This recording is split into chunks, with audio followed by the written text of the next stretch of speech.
આજનો આપણો ટોપિક કંઈ નથી, પણ આપણે ચર્ચા વિચારણા કરીશું જે મારી હાથે થયું.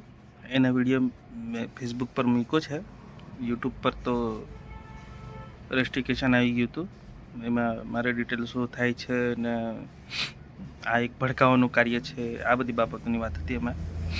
પણ કહેવાનો મતલબ એવું કે આજે જેના પાસે બી જ્ઞાન હશે ને, જેને સમજ હશે, એ માણસ આજે લડી શકે. બાકી આજે કોઈ લડી શકે એવું નથી. જે પણ વસ્તુ થઈ રહી છે તે એના માટેની આ વાત છે. હવે મારી હાથે થયું, આજે પણ એવા લોકો છે કે જેને ખરેખર આ સિસ્ટમમાં કઈ રીતે કામ કરવું, શું કરવું ખબર નથી.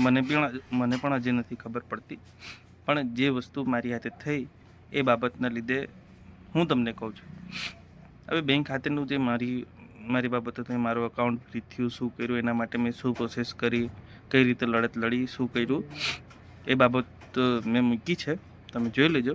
પણ કહેવાનો મતલબ કે આજે આવી કોઈ નોટિસ આવે, આવી રીતે ઓનલાઈન કામ કરવાનું હોય, મારા પિતાજીને હજી બી મારા પિતાજીની વાત કરું છું, એવા તો કેટલા લોકો છે પોતાના હજી એટીએમમાંથી પૈસા ઉપાડતા નહીં આવડતો, પોતાનો પિન નાખીને પૈસા ઉપાડતા નહીં આવડતો.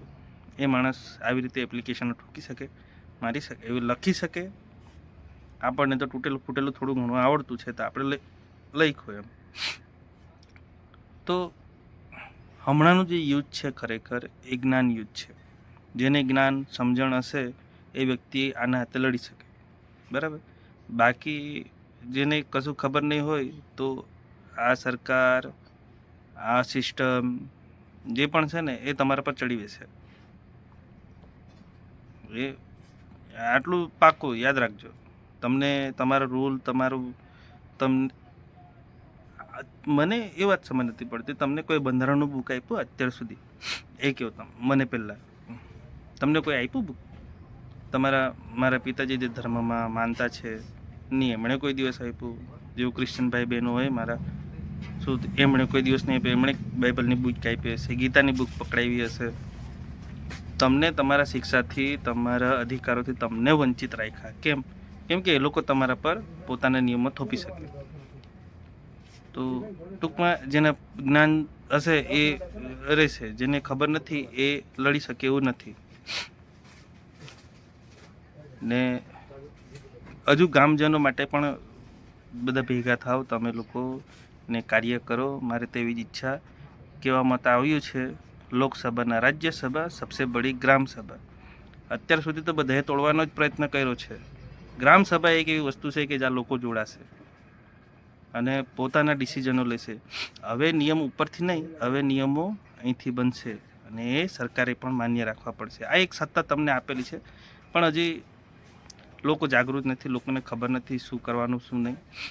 હું પણ હમણાં જાગૃત થાઉં છું. જિંદગીના અડધા વર્ષો વીતી ગયા પછી આ બાબતોની મને પણ સમજણ પડે છે. તો કઈ રીતે શું કરવાનું, સિસ્ટમમાં શું છે, એટલે આપણે કઈ રીતે કામ કરવાનું, શું કરવાનું, હવે સમજણ વિચાર રાખીને કરવાનું છે. જ્ઞાન યુદ્ધ છે એટલું પાકું છે. જેને જ્ઞાન હશે, જેને સમજણ હશે તો લડી શકશે. જેને કંઈ ખબર ના પડતી હોય એની વાત તો ગઈ, બરાબર. શું છે શું નહીં, બીજા બધા ઘણા બધા મુદ્દાઓ છે, વાત કરીશું આપણે, બરાબર. એટલે લોકોને બધાને તો મારે નમ્ર અપીલ છે, તમે બંધારણનું બુક લો, શું નિયમ છે, શું છે જાણો.